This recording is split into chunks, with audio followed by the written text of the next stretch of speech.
полесна комуникација со земјоделците, полесна продажба, полесен пласман, полесно регулирање на цените. Иницијална каписла беше самиот назив на проектот од Европска унија, каде што проектот неговото име е "Заедно е подобро". Тоа доста интересно ни се виде, бидејќи ние неколку години уназад пробавме нешто да направиме, меѓутоа не знаевме како. Кога сме заедно, можеме и повеќе да постигнеме. Ги намалуваме трошоците за набавка, ги намалуваме трошоците за дистрибуција, ги намалуваме трошоците за производство, ја намалуваме потребната опрема, бидејќи секој пчелар мора центрифуга. Ако сме ние 15 задругари, треба 15 центрифуги да имаме. Сега можеме со една, но посовремена сето тоа да го замениме. Гаранција постои во откупот и во плаќањето, се разбира, на млекото, кое што и многу е битно за овој регион, за млекарите за да опстанат. Така да соработуваме добро и на некој начин се доста задоволни и меѓусебна соработка имаат. На тој начин сакаме да ги организираме малку подобро нашите сточари, се со цел да имаме организиран откуп на млекото, но и покрај тоа да им создадеме подобри услови.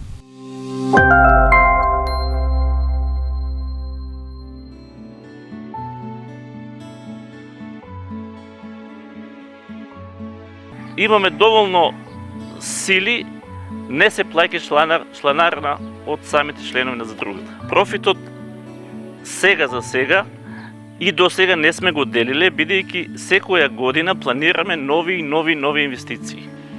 Планираме да имаме за почеток за оваа година вкупен приход од околу 50.000 евра, односно 3 милиони денари, но се надеваме дека во наредната година и понатаму перспективно ќе имаме зголемување секоја година најмалку со 20 до 30%.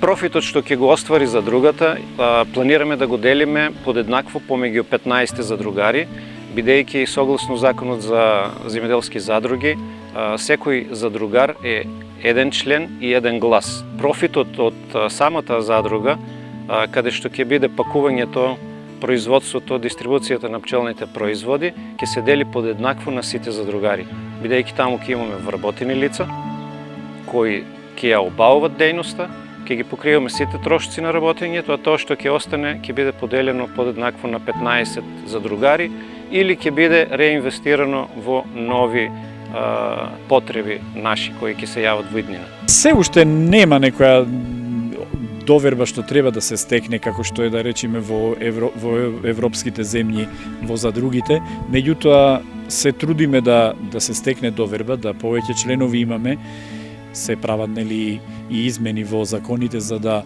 се даде повеќе примат на задругите, на здружувањето, а со тоа и заеднички настап би имало. Значи покрај тоа барањата, односно условите за работа на задругарите, на членовите на задруги ќе бидат, се разбира, поубави, меѓутоа сметам дека треба уште доста време.